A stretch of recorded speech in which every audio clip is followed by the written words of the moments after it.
Although one would think that the ancient city of Petra, or say the temple of Kailash, would not have much in common, this not due to what is there for one to find hidden in plain sight, however, but rather through a lens built over many years of them all described in very particular ways, and indeed all claimed as having been built within a very specific, yet often completely separate timeline. It is as if they're an event lost within Earth's history, a hidden secret chapter whose evidence for said existence lay ignored yet all around us. For if one suspends this implanted narrative for one moment, they would see that these ancient accomplishments, although separated by continents and oceans, share the same now seemingly impossible characteristics, and were in truth once created by the same people, either of the same place, or as a worldwide seafaring tribe, one who, along with undoubtedly trading goods, shared their knowledge, their technological achievements, and most crucially of all, their lost tools, techniques, machines, and methodology for building such grand structures. With almost the entirety of the funded mainstream academic world, and indeed nearly all of the developed world's curriculums, designed to teach one what to think about these places, and not how. For if one were taught how, they would see temples throughout the ancient world all once cut from the solid bedrock of Earth, liberating structures of simply mind-meltingly accurate detail and proportions, bringing to life people, animals, elephants, and tigers, all etched and carved from what was once a gigantic block of stone. These same capabilities of now lost stone cutting once shared worldwide, thus places such as that of Petra, and so forth, although lacking the same religious iconography and themes found throughout ancient Indias, for example, still the work of these same tools and technologies, and indeed quite possibly the same builders. The seemingly impossible accuracy in which Petra was once exhumed, again from solid rock, and again with exquisite detail and symmetry. These are the same high technologies from the same age used by the same global civilization, is, what I believe is clearly being exhibited here, the only difference being the intent and style of those using these machines. It is not the decoration or excruciating detail exhibited upon the ancient ruins within India, for example, which separates it from the world. On the contrary, it is these tools and their marks which connects it to the wider lost ancient world at large. Regardless of the intended themes found upon and throughout these structures themselves, but the precision and the seeming ease in which they once carved from the solid rock itself, which is evidence of this now lost stone-cutting technology.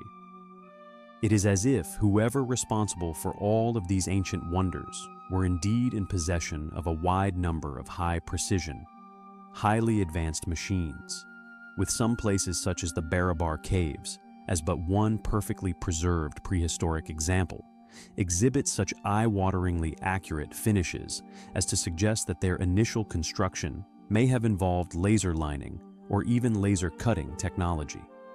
However, as mentioned, it is not just Petra or the many wonders of ancient India we can link to technologies which a now lost civilization were in possession of. There are countless sites, ruins, buildings, but in particular statues found globally, which were all once hewn from the rock, all purportedly many thousands of years ago, yet with seemingly perfect ease and precision.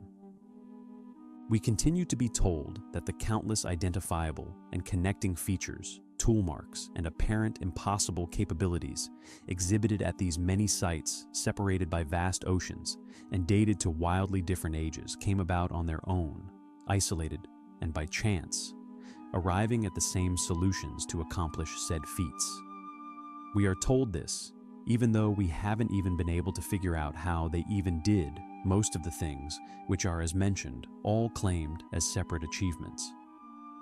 Thus, in conclusion, the fact that nobody seems to be able to explain how one achieved such great stone-cutting accuracy within Petra, Kailash Temple, or even all over our planet is compelling evidence in and of itself that they all, if not the work of the same civilization, the the work of differing, coexisting, and trading civilizations who were once incredibly advanced, yet, at some point within Earth's history, abruptly and mysteriously vanished. What happened to Earth's ancient super-civilization? What happened to their stone-cutting machines? I find the possibilities highly compelling.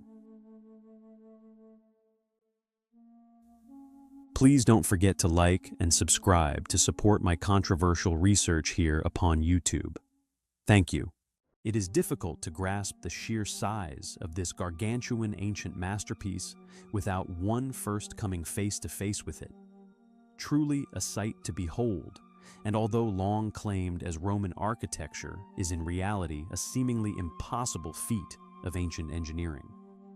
Its builders once incorporating blocks such as those located within the trilithon, or that of the pink Aswan columns, each a perfectly cut singular piece of granite of weights upwards of 1,000 tons quarried and transported from thousands of kilometers away to where they stand today.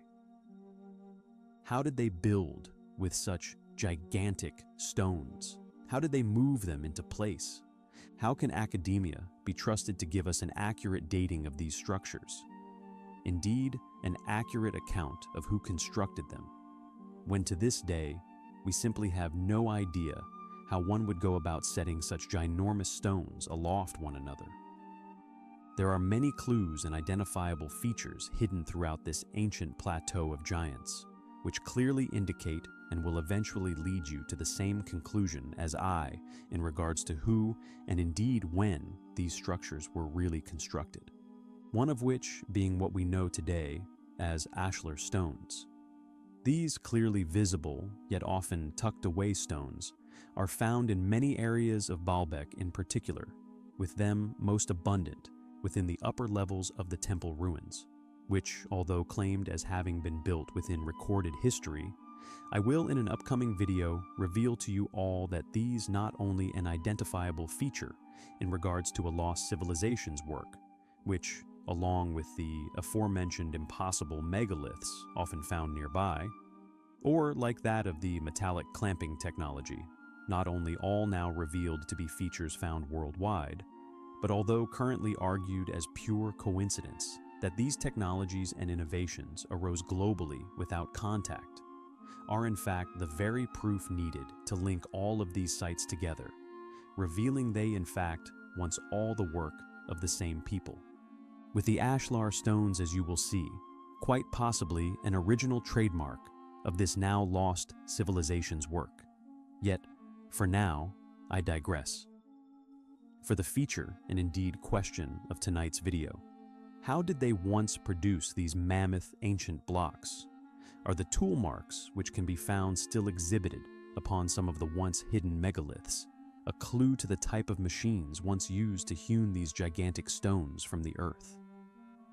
Which, similar to the many diagonal scars found throughout Egypt, Petra, Japan, Turkey, and so on, once made by the same ancient machines. Each cut equally spaced and creating enigmatic crescents measuring some 2 meters in length, as if whatever they were once using to extract these stones was some kind of gigantic ancient boring machine. It is not clear whether this same tool or machine, creating both the circular and diagonal, finishes now identified at so many ancient rock cut sites worldwide, with the circular motion just utilized due to the size of the stone, for in many other areas where enormous megaliths, and sometimes even entire temples, have once somehow been carved straight from solid bedrock, such as those within India, or the massive megalithic quarry of Yangshan, for example, all exhibit these varying yet clearly similar scars. However, although the grooves left by these mysterious contraptions are often of the exact same spacing, the direction in which the tool moves across the rock strangely differs from place to place. Perhaps these technologies shared, thus just like that of the metal clamping technology, or indeed just like that of shared global modern technologies, differ in style and design dependent upon their geographical location. Could these scars be proof of not only incredibly powerful, advanced ancient high technology, technologies once used in the creation of these incredible structures, But perhaps they even had access to vehicular technology capable of lifting and transporting these megaliths from the vast distances they often originated from.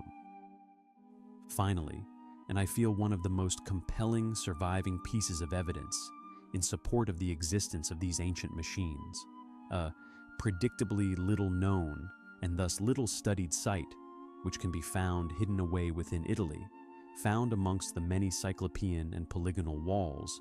It is simply known within the antiquarian community as the Corkscrew Quarry. This enormous piece of ancient rock once cleanly cut, indeed, just like what is found within Baalbek, into the shape of a giant corkscrew.